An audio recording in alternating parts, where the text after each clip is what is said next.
तो सभी प्यारे छात्रों का एक बार फिर से स्वागत है। प्रश्नावली 3.1 में अब हम तीसरे का 5वां क्वेश्चन करेंगे। तो इसमें हमें रैखिक समीकरण युग्म दिए गए हैं, मतलब 2 समीकरण दिए गए हैं। अब इसमें हमें बताना है कि दोनों समीकरणों के जो युग्म हैं वो संगत हैं या फिर असंगत हैं। तो बहुत ही ध्यान से समझना, स्टेप बाय स्टेप हर एक चीज़ आपको समझ में आती जाएगी। सबसे पहले क्या करना है कि जो समीकरण दिए रहते हैं ना, उनको हम लिखते हैं। ठीक है, तो लिखेंगे दिए गए समीकरण युग्म।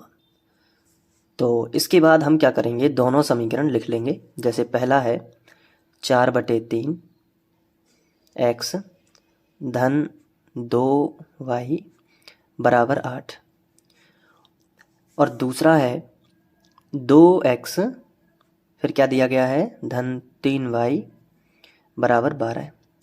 ये 2 समीकरण हमें दिए गए हैं, लेकिन हम इन्हें समीकरण 1 और 2 नहीं बना सकते। क्यों नहीं बना सकते? क्योंकि इनके बराबर में 0 नहीं है, जबकि हमारे व्यापक समीकरण जो होते हैं उनके बराबर में 0 रहता है। तो इसके बराबर में 0 नहीं है, इसके बराबर में 0 नहीं है, तो पहले हम इनको व्यवस्थित करेंगे। तो नीचे लिखेंगे व्यवस्थित करने पर। तो इसके बाद हम क्या करेंगे कि जो बराबर के इस तरफ जो संख्याएं लिखी हैं इनका पक्षांतर कर लेंगे। तो अब हम लिखेंगे 4/3 x धन 2y, और ये जो धन का 8 है इसका पक्षांतर कर लो तो माइनस का 8 हो जाएगा और बराबर में 0 आएगा। इसी तरीके से ये धन के 12 इस तरफ आ जाएंगे तो माइनस के होंगे, तो यहाँ पे बचेगा 2x धन 3y, और ये जो प्लस का 12 है इस तरफ लेके आओ तो माइनस का 12 और बराबर में क्या हो जाएगा, 0। अब हम इसे समीकरण 1 बना सकते हैं और इसे समीकरण 2 बना सकते हैं। अब इनकी तुलना हम अपने व्यापक समीकरण से करेंगे। तो लिखेंगे समीकरण 1 व 2 की तुलना व्यापक समीकरण, और व्यापक समीकरण हमारे होते हैं a1x धन b1y धन c1 बराबर 0, तथा दूसरा क्या होता है, दूसरा होता है a2x धन b2y धन c2 बराबर 0 से करने पर। ये आपको याद करना होगा, ये व्यापक समीकरण जो है इनको याद कर लेना अच्छे से। तो ये भाषा हम हमेशा लिखते हैं, ये वाली हर सवाल में जिसमें हमें संगत असंगत बताना है ना, उसमें हम ये भाषा लिखेंगे। तो आपको ये अच्छे से याद कर लेनी है। अब देखो इस भाषा का फ़ायदा क्या होगा, इससे होगा ये कि हम यहाँ से a1 b1 और c1 का मान निकाल लेंगे। ठीक है, तो ये याद करने के लिए मैंने बता दिया है, बाकी हर सवाल में लिखना है। बाकी a1 b1 c1 तो मैं ऐसे ही आपको बता देता हूँ। देखो कैसे, पहले हम a1 निकालेंगे, इसके बाद हम b1 निकालेंगे, और इसके बाद यहाँ पे c1 निकालेंगे, फिर यहाँ पे a2 निकालेंगे, यहाँ पे b2, और यहाँ पे आ जाएगा c2। अब जो बन के मान है वो यहाँ समीकरण 1 में मिलेंगे। x के आगे जो कुछ भी लिखा है वो है 4/3, जो है वो a1 का मान है। फिर समीकरण 1 में ही जो y के आगे लिखा रहता है वो b1 का मान है। तो बताओ b1 का मान कितना है, 2 है, तो यहाँ पे लिख लेना 2। फिर जो अचर पद होता है वो c1 है, तो -8 जो है वो c1 हो जाएगा। इसी तरीके से जो समीकरण 2 है ना, इसमें x के आगे जो लिखा है वो है a2, तो 2 है x का मान।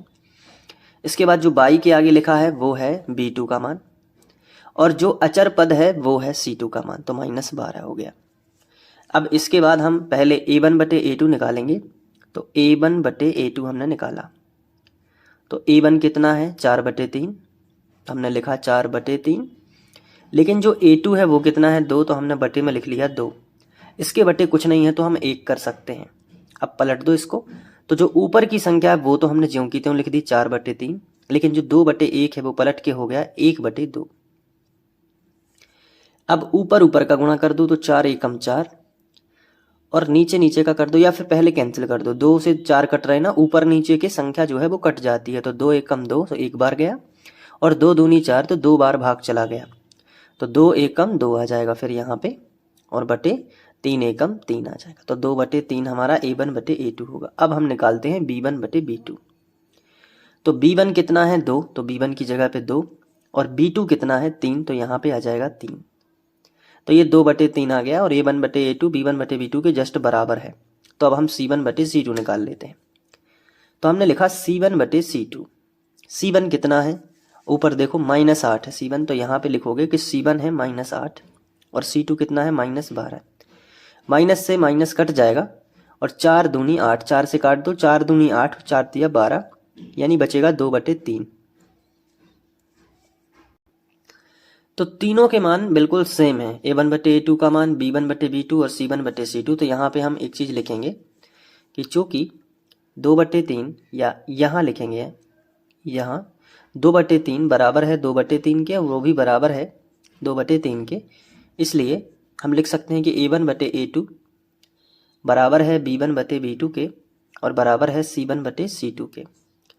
और ये किसके लिए होता है? ये होता है, मैंने आपको 3 शर्तें बताई हुई हैं, तो देखो ये तीसरी शर्त है ये वाली, ठीक है, कि जब A1/A2 बराबर हो B1/B2 के और वो भी बराबर हो C1/C2 के, तब ग्राफ में एक रेखा के ऊपर पहले समीकरण का जो ग्राफ है जस्ट उसी के ऊपर से दूसरे समीकरण का ग्राफ जाएगा।